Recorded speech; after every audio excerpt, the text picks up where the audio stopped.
أرسل رسوله بالهدى ودين الحق ليظهره على الدين كله وكفى بالله شهيدا أشهد أن لا إله إلا الله وأشهد أن محمدا عبده ورسوله اللهم صل وسلم وبارك على نبينا ورسولنا محمد وعلى آله وأصحابه أما بعد فقال تعالى أعوذ بالله من الشيطان الرجيم بسم الله الرحمن الرحيم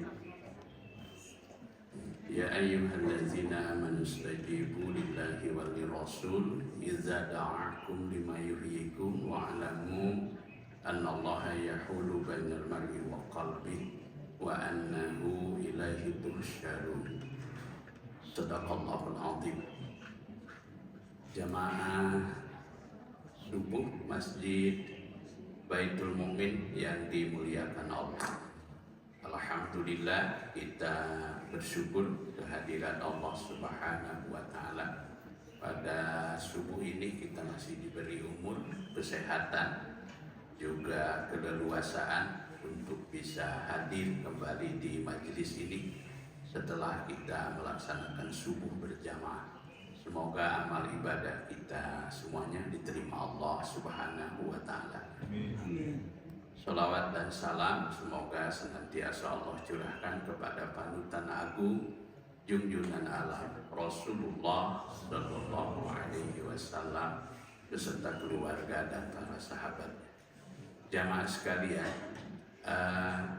untuk melengkapi sajian rohani kita di pagi hari ini, kita akan melanjutkan sebuah kajian, dan tema kajian kita pada pagi hari ini sesungguhnya melanjutkan masih tentang tema akhlak ya. Ada sebuah informasi update ya. Beberapa hari ini Imam Besar Masjid Nabawi sedang hadir di Indonesia, melakukan beberapa kunjungan, selain ke ormas-ormas Islam juga kemarin menyempatkan khutbah di Masjid Istiqlal. Di antara pesan yang beliau sampaikan adalah bahwa mahir itu penting. Mahirun bahasa Arab itu mahir. Mahir itu pintar, cerdas, terampil, itu mahir. Itu penting. Tapi akhlak jauh lebih penting. Kata beliau, akhlak jauh lebih penting. Itu di antara pesan yang beliau sampaikan. Dan saya kira ini sangat tepat dengan kondisi bangsa kita saat ini, karena untuk mencari orang yang mahir di negeri kita insya Allah cukup banyak ya. Tapi yang kita kesulitan saat ini ya bisa disebut bahkan krisis, yaitu krisis moral, krisis akhlak ya. Nah, karena itu tema akidah dan akhlak ini menjadi sangat penting untuk menjadi bahan kajian utama di majelis-majelisnya. Pertemuan lalu kita membahas tema akhlak tentang as-sidqu ya. Salah satu dari sifat junjungan kita Nabi Muhammad Sallallahu Alaihi Wasallam. Dari yang 4 itu yaitu siddiq, amanah, tabligh, watanah. Nah, untuk pagi ini kita akan fokus membahas tentang tema yaitu bi khuluqis syakha wal karam, yaitu akhlak dermawan. Akhlak dermawan dan karam. Kalau bahasa Sundanya karam teh bageran. Bager gitu. Itu bager pamijina bahasa Sunda. Ini saya tetap merujuk pada kitab Minhajul Muslim yang disusun oleh Syekh Abu Bakar Jabil Al-Jazair rahimahullah. Beliau di bagian pengantarnya menyatakan bahwa asyakha khuluqul muslim, bahwa dermawan itu adalah akhlak seorang muslim. Wal karam simatuhu, dan karam bageran ya itu adalah simatuhu adalah karakternya. Jadi sifat dasar karakter dari kehidupan seorang muslim. Karena itu beliau menjelaskan wal muslimu la yakunu syahihan wala bakhilan. Karena itu tidak mungkin seorang muslim itu akan menjadi seorang syahihan. Syahih ditulisnya dengan shin besar, ha kecil ya. Syahihan itu artinya kikir. Tidak mungkin seorang muslim itu memiliki karakter yang kikir ya. Apalagi bakhil ya. Kikir, bakhil. Kami bahasa India nama sebenarnya keket bengken merek hese alias cap jahe. Nah, tidak mungkin seorang muslim itu punya karakter yang demikian. Syahihan wala bakhilan. Mengapa? Karena asyuhu wal bukhlu.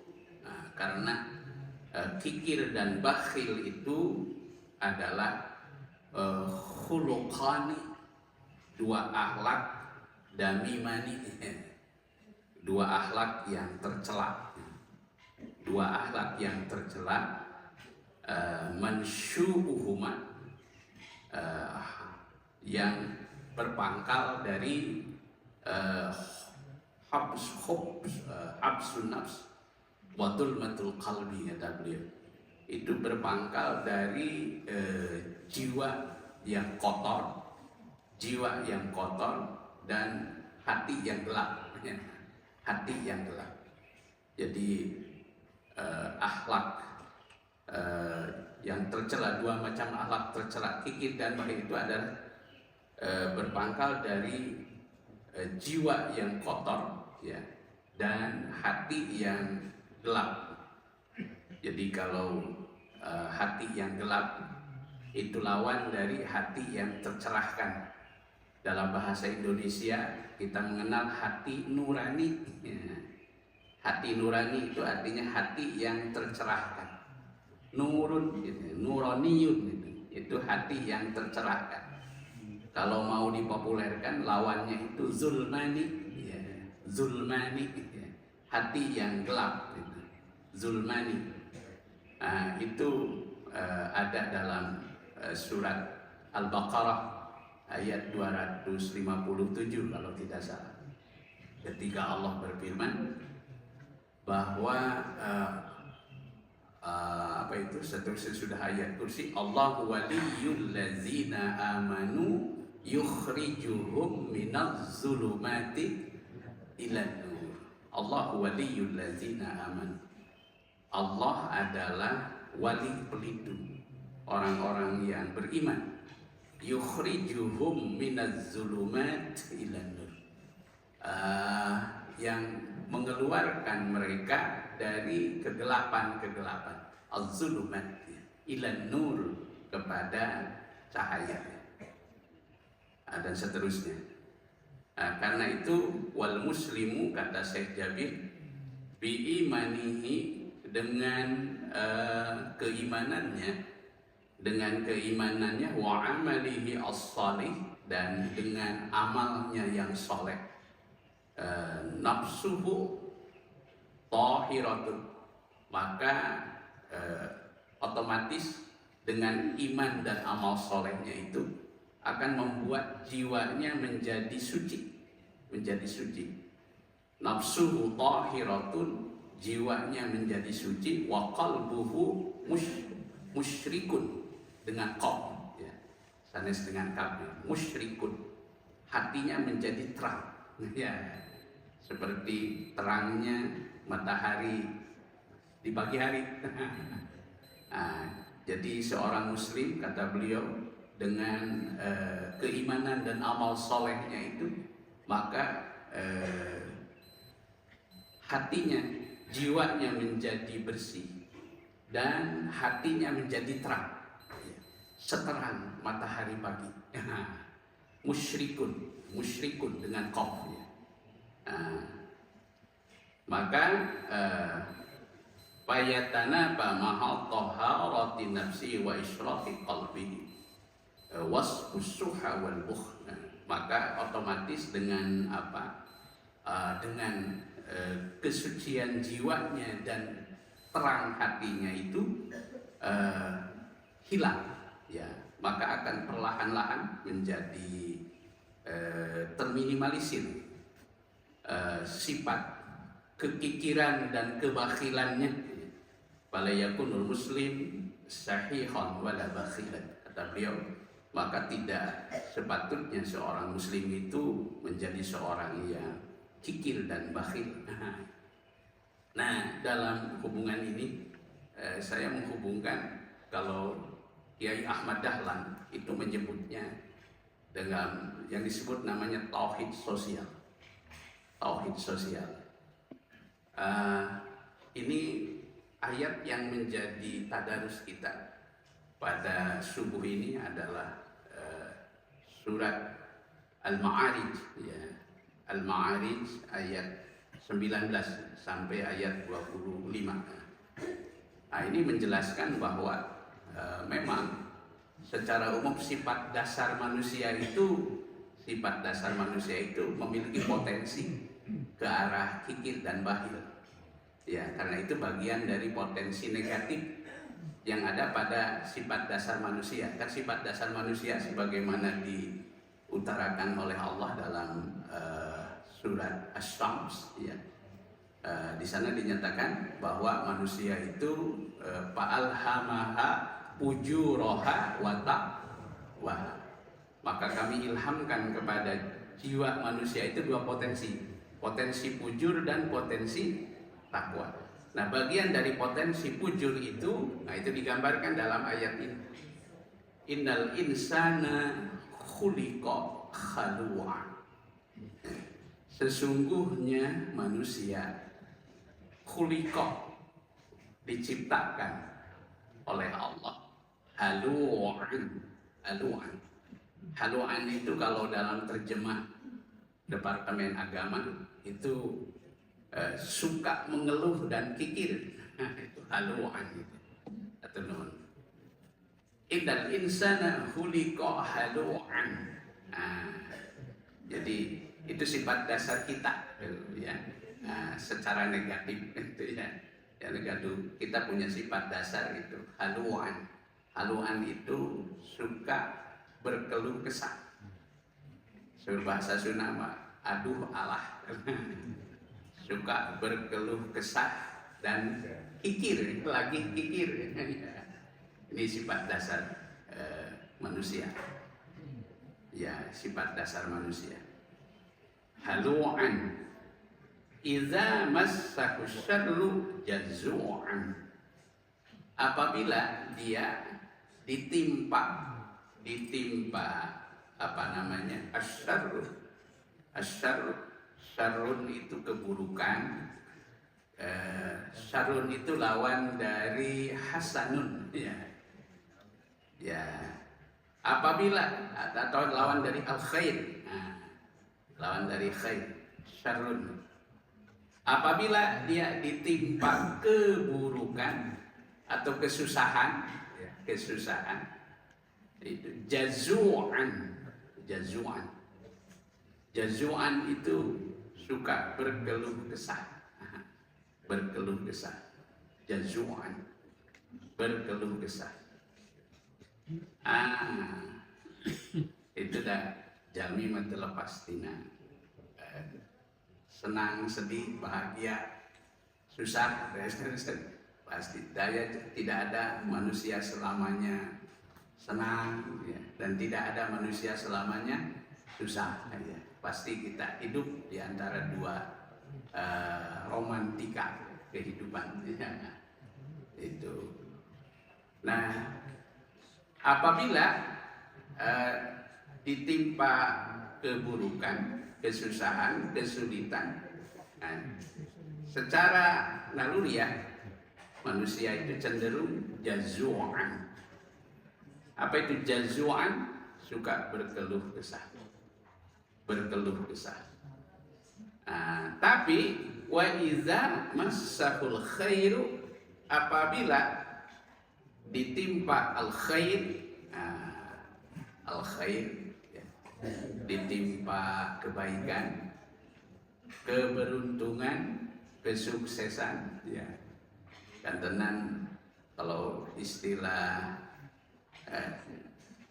Upin Ipin ya, itu mendapatkan durian runtuh ya, kampungnya Upin Ipin itu kan, itu namanya kampung durian runtuh. Kalau mendapatkan kebaikan ya, manu'an. Apa itu manu'an? Cenderung menahan kebaikan itu hanya untuk dirinya sendiri. Illal musallin, kecuali orang-orang yang sholat. Kecuali orang-orang yang sholat. Musallin, kecuali orang-orang yang sholat. Nah, sholatnya yang bagaimana? Allazina hum ala sholatihim daimun, yaitu orang-orang yang di dalam sholat mereka daimun. Daim itu artinya continue ya, continue ya, dan continue, dia tetap saja konstan, continue ya, istiqomah lah, itu tidak terpengaruh oleh situasi, baik ketika dia sedang senang ataupun ketika sedang susah, gitu, dia tetap continue dengan sholatnya ya. Itu yang disebut namanya daim. Walladzina dan orang-orang fi amwalihim, yang sadar bahwa di dalam harta mereka hakun maklum, terdapat hak maklumun yang diketahui. Maksudnya bahwa mereka yang sadar bahwa di dalam harta yang dimilikinya itu terdapat hak orang lain. Lis-sa'ili wal mahrum. Lis-sa'ili wal mahrum. Bagi siapa? Bagi orang yang meminta. Wal mahrum, dan bagi orang yang tidak meminta. Maksudnya butuh tapi tidak meminta. Bahkan dalam surat Al-Baqarah kalau tidak salah, justru seorang Muslim yang baik itu mereka yang menjaga kehormatan dirinya, walaupun dia butuh ya, tapi dia tidak suka memamerkan kemiskinannya, kefakirannya, tidak. Itu, tapi dia tetap berusaha menjaga kehormatannya. Namun demikian, orang yang berkemampuan harus sensitif ya. Itu ada ayat, saya lupa nomor ayatnya. Itu ayatnya berbunyi begini, yang orang fakir yang sepatutnya menjadi prioritas dalam ibadah harta kita itu adalah lil fuqara illadzina uhsiru fisabilillah, bagi orang-orang fakir yang uhsiru, yang menyediakan dirinya ya, walaupun dia fakir secara finansial, tetapi secara spiritual, secara moral dia punya punya konsentrasi untuk berkhidmat di jalan Allah. Ya. Ukhsiru fi sabilillah. Lil fuqara'il ladzina ukhsiru fi sabilillah. Karena ia begitu concern dalam pengkhidmatannya di jalan Allah, sehingga orang-orang lain tidak tahu bahwa dia itu bahwa dia itu orang yang tidak berkemampuan, karena menjaga kehormatan dirinya. Lil fuqara'il ladzina ukhsiru fi sabilillah la yastati'una darban fil ardi.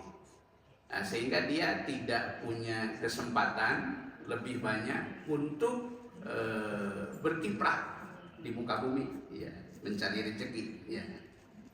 Yahsabuhumul jahilun, mengira orang-orang yang awam, ya, mengira bahwa dia itu orang yang berkecukupan, ya, karena dia menjaga kehormatan diri. Ini gambaran al-mahrum, ya, al-mahrum. Al-mahlis-sa'ili wal mahrum. Nah ini disebut namanya tauhid sosial. Ya, ini terjemah ayatnya secara lebih lengkap. Sungguh manusia diciptakan bersifat suka mengeluh apabila dia ditimpa kesusahan, dia berkeluh kesah, dan apabila mendapat kebaikan dalam arti harta, dia menjadi kikir. Kecuali orang-orang yang melaksanakan sholat, mereka yang tetap setia melaksanakan sholatnya, dan orang-orang yang dalam hartanya disiapkan bagian tertentu bagi orang miskin yang meminta dan yang tidak meminta. Ini disebut juga namanya, kami menyebut namanya teologi al-ma'un. Disebut namanya teologi al-ma'un. Ya. Teologi al-ma'un. Ya, Kiai Ahmad Dahlan itu ketika mengajari santrinya, santri pertamanya, itu berulang-ulang mengajarkan surat al-ma'un. Itu sampai bosan katanya, santri-santrinya sampai bosan. Ini kapan mau pindah? Ini kok setiap pertemuan ini ngajinya al-ma'un mulu ini. Kapan mau pindah nih Kiai ini? Ini kapan mau pindah? Diulang-ulang. Lalu beliau menyatakan, kita mau pindah ngaji surat ini setelah kalian berupaya mencari satu orang santri, satu orang anak yatim. Dan itulah menjadi pilot project pertama panti yatim. Di teologi al-ma'un. Nah, ini yang disebut namanya tauhid sosial. Sebab keberagaman sejati itu akan terbukti, yaitu ketika kita sudah mengaktualisasikannya dan mengimplementasinya dalam amal ibadah sosial. Nah, ketika kita belum sampai ke sini, maka keberagaman kita akan terus digugat oleh Allah Subhanahu wa Ta'ala. Akan digugat oleh Allah. Ya. Ara'aital ladzi yukazzibu bid-din. Tahukah kamu wahai Nabi, ya, alladzi yukazzibu bid-din, orang-orang yang mendustakan agama. Kalau Ibnu Katsir dalam penjelasannya di sini kata beliau, ad-din di sini bukan agama kalau menurut Ibnu Katsir, tapi hari pembalasan. Alasan beliau karena ayat ini turun ketika masih di Mekah, ya. Ketika masih di Mekah.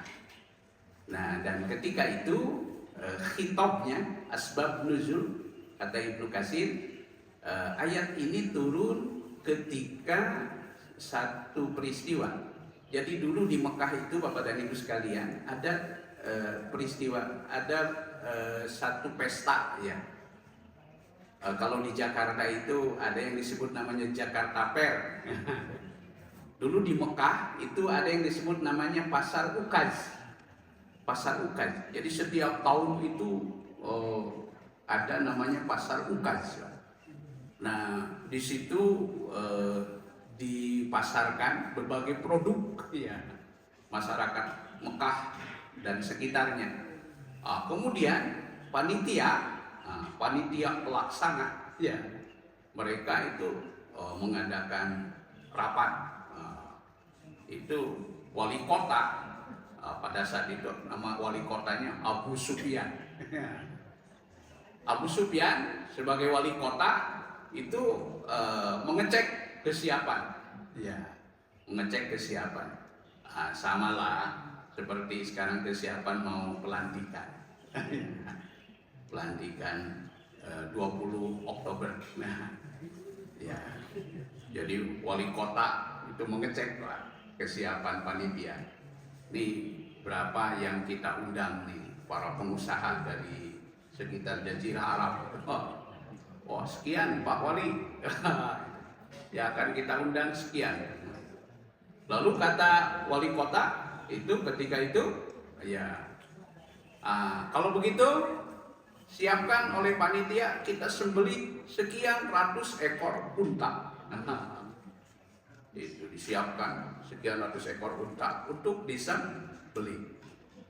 Nah, ketika sedang berlangsung penyembelihan itu, datanglah sekelompok anak yatim untuk meminta hanya sekedar 1-2 kerat dari daging unta itu. Apa yang terjadi? Alih-alih mereka diberi, malah mereka diusir. Itu kalau menurut riwayat penjelasan dari Ibnu Katsir.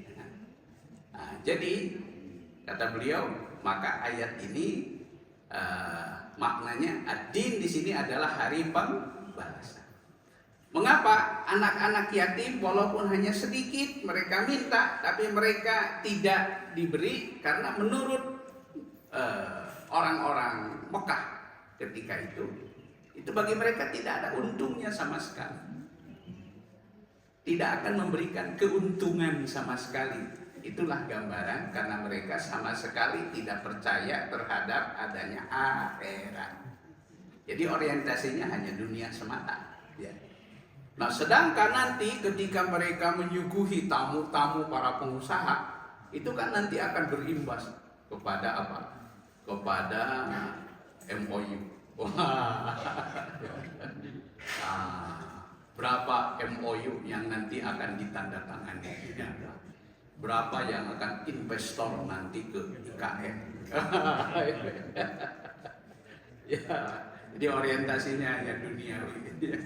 Berapa pengusaha-pengusaha yang akan investasinya? Nah, sedangkan kalau memberi anak yatim itu nggak ada untungnya sama sekali. Nah, karena itu mereka harus dipinggirkan. Nah, inilah asbab nuzul. Ara'aital ladzi yukadzibu biddin. Tahukah kamu orang yang mendustakan hari pembalasan? Tapi juga tidak salah kalau diterjemahkan mendustakan agama. Ya. Fadzalikal ladzi yad'ul yatim. Itulah mereka yang menghardik yad'ul yatim, menghardik, mengusir. Menghardik, mengusir. Itu baru dak makan itu. Tolong ngapa dipinang itu. Diusir. Fadzalika alladzi yad'ul yatim. Ya, yad'ul yatim. Wala yakhuddu ala ta'amil miskin. Dan mereka tidak peduli, tidak memiliki kepedulian. Tidak memiliki kepedulian, ya, ada ta'amil miskin untuk memberi menghadirkan dan tidak mendorong memberi makan orang miskin. Artinya tidak ada kepedulian. Ini kalau saya berbicara lebih jauh tentang sosok pemimpin yang baik dalam pandangan Islam, ya itu sesungguhnya sederhana. Yaitu sederhananya di mana? Yaitu pada akhirnya nanti kebijakannya itu berpihak kepada siapa? Keberpihakan pada akhirnya. Kepemimpinan itu kebijakannya kebijakan anggaran dan lain sebagainya itu keberpihakannya kepada siapa?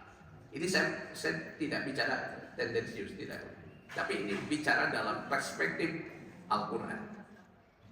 Dalam perspektif Al-Quran, ya, Nabi Muhammad SAW, karena beliau itu bukan hanya sebagai pemimpin ritual, bukan hanya sebagai pemimpin spiritual, tapi Nabi Muhammad itu sekaligus menjadi uswah hasanah sebagai pemimpin sosial dan politik. Nah, ada beberapa riwayat, ya, ada beberapa riwayat. Nah, ini kalau kita ngajinya agak dalam dikit lah. Ya, pernah satu ketika pada saat Nabi Muhammad pengaruh politiknya, hasil surveinya, kalau istilah sekarang, mulai menguat, mulai menguat. Ini pengaruh politiknya mulai kuat, semakin hari semakin kuat. Itu hasil surveinya. Maka kemudian beliau didatangi oleh beberapa pengusaha Quraisy. Ya, salah satunya adalah Ubay bin Khalaf, dan yang lainnya. Ia datang kepada Nabi, kemudian ia mempengaruhi Nabi Muhammad begini.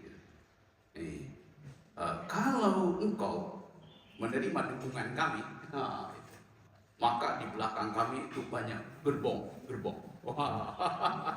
Banyak gerbong-gerbong yang nanti siap juga untuk mendukung engkau. Pokoknya jangan khawatir, pasti engkau kami dukung. Begitu, biasalah. Ini tawaran-tawaran politik begitu. Ya, ini direkam ya. Nggak apa-apa, saya ngaji bukan. Saya ngaji, saya tidak terafiliasi ke manusia. Ya. Kemudian ketika itu Ubay bin Khalaf dan kawan-kawannya itu mengatakan, pokoknya kau siap untuk didukung oleh kami bersama gerbong-gerbong yang ada di belakang, tapi dengan satu syarat. Apa syaratnya? Syaratnya kalau kami duduk di majelis engkau, maka kami perlu majelis secara khusus. Kami tidak ingin disatukan dengan majelis orang-orang miskin. Tidak ingin disatukan dengan majelis orang-orang miskin seperti siapa? Seperti Amr bin Yasir, Bilal bin Rabah, gitu, dan lain-lain. Aduh, sorry ya Muhammad ya, sorry. Ini mencium mantelnya saja kami sudah tidak kuat. Begitu, ya. Pokoknya kami perlu hanya perlu majelis khusus. Ketika itu secara basyariah Nabi Muhammad itu secara basyariah beliau hampir terpengaruh. Nah, disinilah bedanya Nabi dengan manusia biasa. Nah, maka beliau ketika itu kemudian segera diingatkan oleh Allah secara halus dengan wahyu. Lihat Al-Quran surat Al-An'am ayat 52 kalau tidak salah. وَلَا تَتْرُدِ الَّذِينَ يَدْعُونَ رَبَّهُمْ بِالْغَدَاةِ وَالْعَشِيِّ يُرِيدُونَ وَجْهَهُ. Jangan kamu usir orang-orang yang selalu berdoa kepada Tuhan mereka setiap pagi dan petang, yang semata-mata karena mengharapkan keridhoannya. Ma'alaika min hisabihim. Mereka tidak akan menyusahkan kamu, dan kamu pun tidak akan menyusahkan mereka. Kita kira begitu inti makna ayat.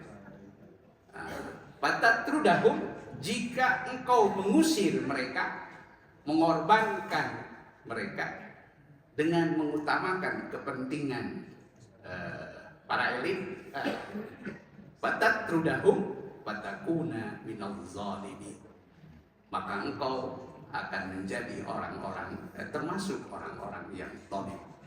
Surat Al-An'am ayat 52. Ini diperkuat dengan Al-Quran surat Al-Kahfi ayat 27. Al-Kahfi ayat 27. Di Al-Kahfi ayat 27 redaksinya hampir sama, tapi bunyinya lebih halus. Wasbir nafsaka, sabarkan dirimu wahai Nabi. Wasbir nafsaka ma'al ladina yad'una rabbahum bil ghadati wal 'ashiyyi yuriduna wajha wa la tuti' man aghfalna qalbahu 'an dzikrina wattaba'a hawa wa kana amruhu furuta. Wasbir nafsaka ma'al ladina yad'una rabbahum bil ghadati wal 'ashiyyi yuriduna wajhahu wala tuti man aqbalna qalbahu 'an dzikrina wattaba'a hawa wa kana amruhu furta. Wasbir nafsaka, sabarkan dirimu bersama orang-orang yang selalu berdoa, ya. Orang-orang miskin tapi mereka kaya secara ritual, kaya secara spiritual, ya. Kaya secara moral. Yad'una rabbahum bil ghadati wal 'ashiyyi yuriduna wajha wa la tuti' man aghfalna qalbahu. Jangan engkau taat kepada orang-orang yang telah kami lalaikan hati. Wala ta'du, ada yang terus, wala ta'du 'ainaka anhum turidu zinatal hayatid dunya. Itu potongan ayat. Jangan engkau jangan kau berpaling dari mereka, ya. Janganlah kau berpaling dari mereka karena kau semata-mata mengharapkan perhiasan dunia. Wala ta'du 'ainaka anhum turidu zinatal hayatid dunya wa la tuti man aghfalna qalbahu 'an dzikrina wattaba'a hawa wa kana amruhu furuta. Saya kira ayat ini harus disampaikan. Kebenaran harus disampaikan. Bahwa kemudian ada orang yang mendengar, alhamdulillah. Kalaupun tidak, ayatnya sudah disampaikan. Ayatnya sudah disampaikan. So, kalau ayat tidak disampaikan, kebenaran tidak disampaikan, itu jangan sampai saya dan orang-orang yang bergelut di dunia dakwah, ya. Jangan sampai disebut dalam hadis itu syaitanun akhras. Terang deh, syaitan akhras, ya. Setan yang bisu. Jangan sampai disebut setan yang bisu. Baik, wallahu a'lam bishawab. Kita lanjut. Jadi ayat inilah yang disebut namanya teologi al-maut. Ya, fawailul lil musallin, maka kerugian, kecelakaan, kebinasaan bagi orang yang sholat. Tapi ini jangan dipahami sepotong ayatnya. Ya, kalau dipahami sepotong itu maka nanti jadi salah. Kalau gitu ngapain sholat? Kalau wail. Harus dilanjutkan. Alladzina hum an salatihim sahun, yaitu orang-orang yang sholat mereka itu sahun. Sahun itu lalai. Lalai baik secara fikih, ya. Tetapi yang utama lalai secara moral. Alladzina hum yura'un. Siapa mereka itu? Hum yura'un. Mereka adalah orang-orang yang riya. Wa yamna'unal ma'un. Dan mereka suka menahan al-ma'un. Al-ma'un itu kalau dalam terjemah ini dalam penjelasan para mufassir, yaitu sesuatu yang mungkin bagi seseorang tidak bernilai, tapi bagi orang lain itu boleh jadi bernilai. Karena itu dalam tanda petik, dalam konteks sekarang ini saya coba terjemahkan al-ma'un itu recehan. Jadi bagi orang yang tidak senang untuk berbagi, recehan pun itu tetap, maka paling tidak kita kumpulkan, ya. itu recehan itu. Kemudian kita ya berbagilah, ya berbagi dengan yang kecil. Mudah-mudahan satu ketika pada saat kita sudah diberi tambahan rezeki oleh Allah, maka kita bisa berbagi dengan yang lebih banyak, yang lebih baik, ya bersedekah dengan yang lebih baik. Jadi ayat-ayat yang lain disinilah maka Islam mengajarkan terapi, ya terapi sosial, terapi rohani mungkin ya di sini, termasuk terapi untuk menghilangkan penyakit-penyakit tadi yang terdapat dalam ayat Al-Ma'arij itu, ya. Maka terapinya adalah apa? Yaitu dengan sholat dan zakat. Maka dalam hubungan ini Allah Subhanahu wa taala memerintahkan zakat. Khudh min amwalihim. Ambillah sebahagian dari harta mereka. Sodakotan, sebagai sodakohnya. Sodakoh dalam ayat ini artinya sodakoh wajib, yaitu zakat. Tutahhiruhum, untuk menyucikan harta-harta mereka, wa tuzakkihim biha, dan menyucikan jiwa-jiwa mereka. At-Taubah ayat 103. Kemudian termasuk ayat yang menegaskan tentang as-sakha wal karam ini, kedermawanan, yaitu surat Al-Hasr ayat 9. Wa may yuqa syuhha nafsihi, barang siapa yang dipelihara oleh Allah dari kekikiran jiwanya, faulaika humul muflihun, maka mereka itulah orang-orang yang muflih, orang-orang yang beruntung, ya. Orang-orang yang beruntung. Terakhir, ini di antara ayat yang, waduh, masya Allah, ayat ini saya kira pasti menggugah kita sekalian ini. Surat Al-Munafikun ayat 10.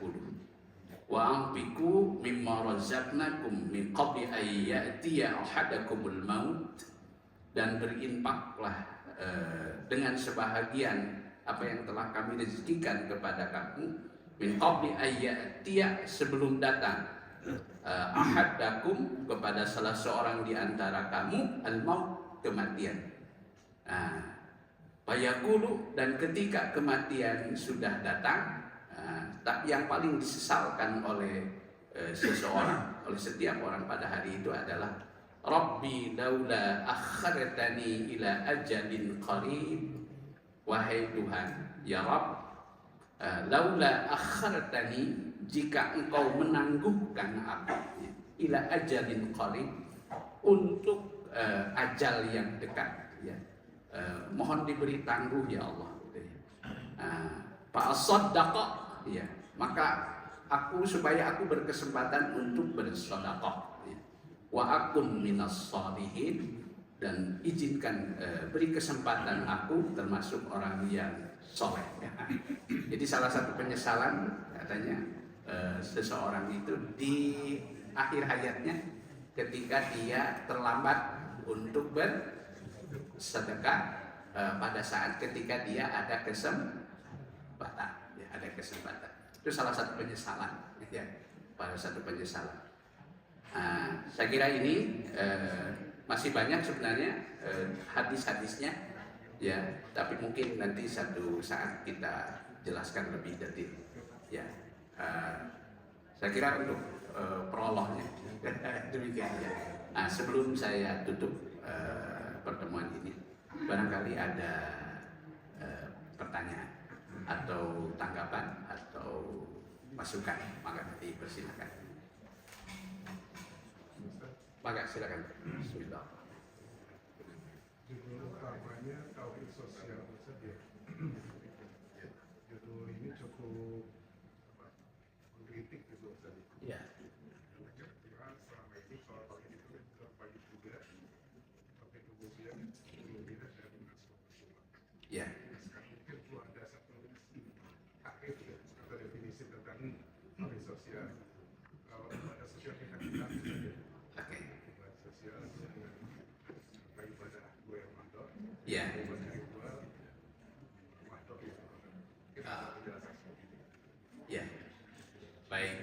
Ah, jadi selama ini memang kita mengenal tauhid itu identik dengan tauhid rububiyah, ya, tauhid uluhiyah, tauhid ma'rifatus sifat wa asma, kemudian juga ada tauhid yang lain. Itu adalah tauhid dalam pengertian apa? Dalam pengertian ma'rifatullah, ya. Ya, mungkin konsep ma'rifatullah.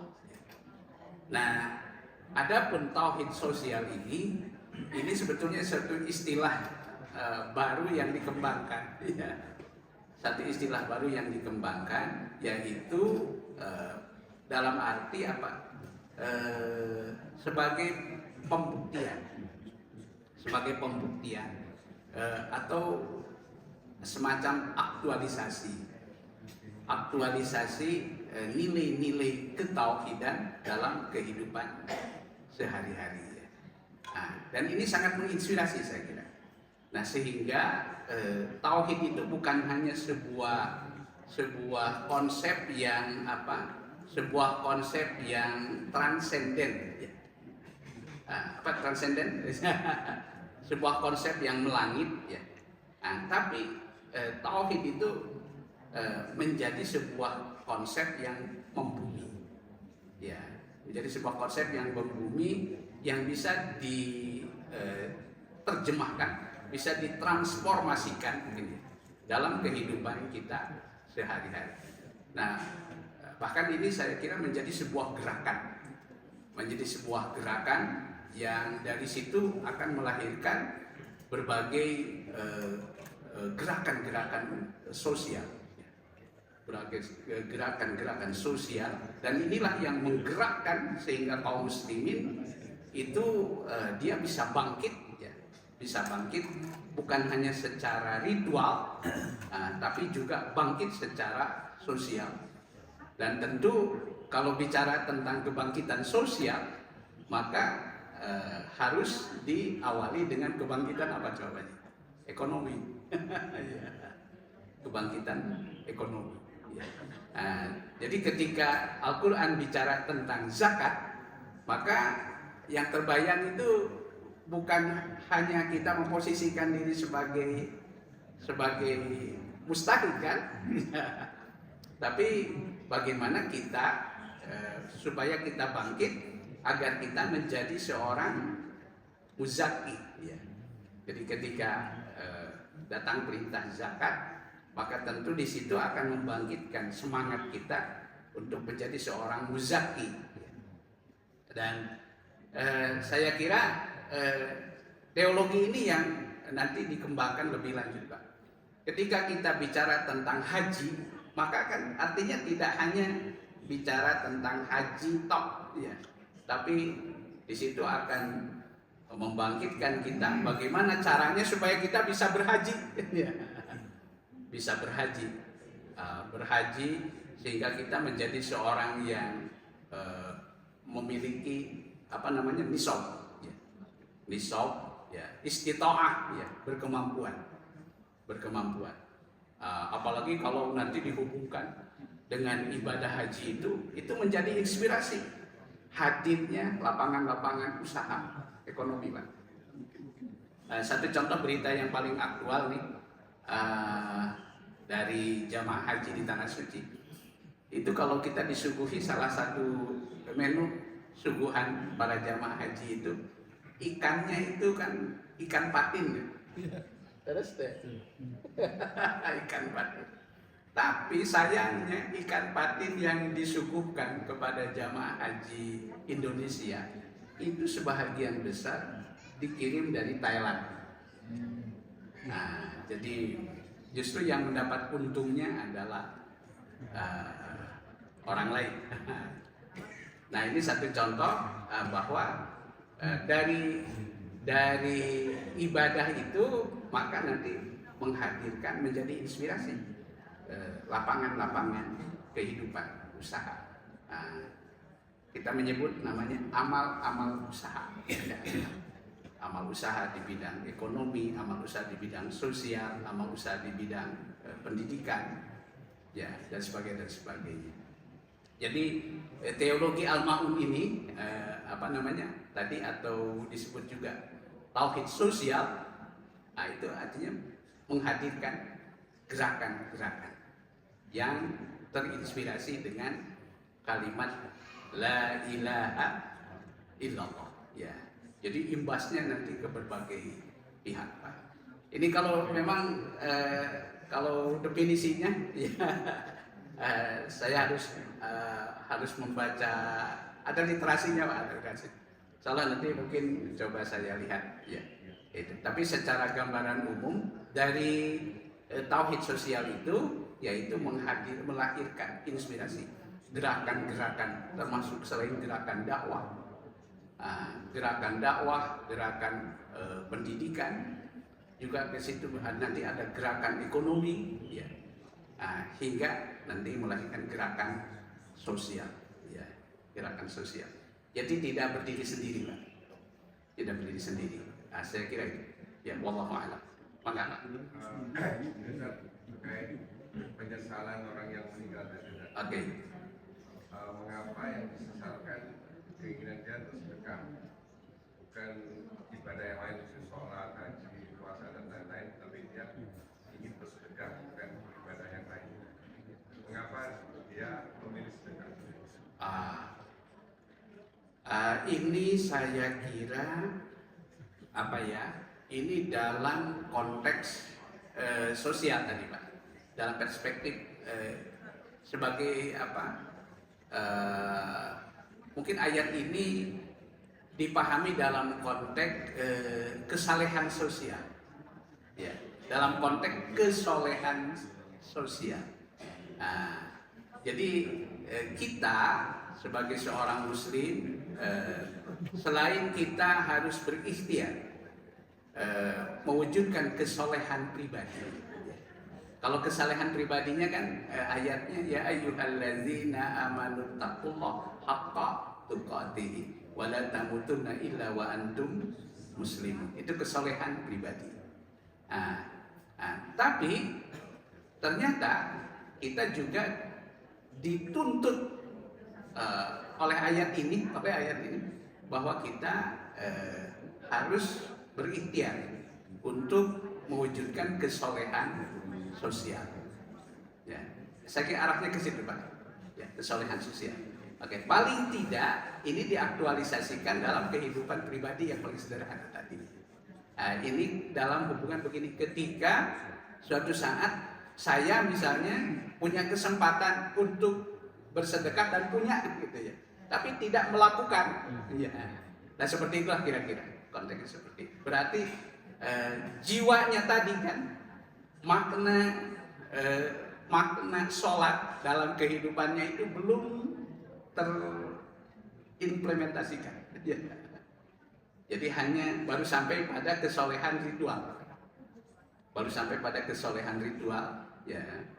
Nah, sedangkan tadi kan alur pemikirannya bahwa sholat, zakat, termasuk haji yang kita tunaikan itu idealnya dapat menyucikan jiwa kita, ya, menyucikan jiwa kita dan juga mencerahkan hati kita. Nah, salah satu jiwa yang tercerahkan itu adalah jiwa-jiwa yang memiliki kepedulian sosial. Ya. Saya kira arahnya ke situ, Pak. Arahnya ke situ. Maka barangkali ada. Ya, ya. Saya kira arahnya ke situ ya. Ya. Baik. Ya. Oke, saya kira Bapak dan Ibu, saudara-saudaraku yang dimuliakan Allah Subhanahu wa taala. Jadi kembali kajian kita pada hari ini yaitu dua ayat yang utama, yaitu surat Al-Ma'arij, ya. Tadi mangga nanti ditadaruskan lebih seksama. Kemudian yang kedua adalah surat Al-Ma'un. Mohon maaf kekurangan dan kehilafannya, mudah-mudahan disertai dengan berkah dan manfaat serta Allah menyertainya dengan hidayah dan taufiknya. Kita akhiri dengan kibarat majelis. Subhanakallahumma rabbana wa bihamdika asyhadu an la ilaha illa anta astaghfiruka wa atubu ilaik. Nasrun minallah wa fathun qarib wa basyiril mu'minin. Assalamualaikum warahmatullahi wabarakatuh.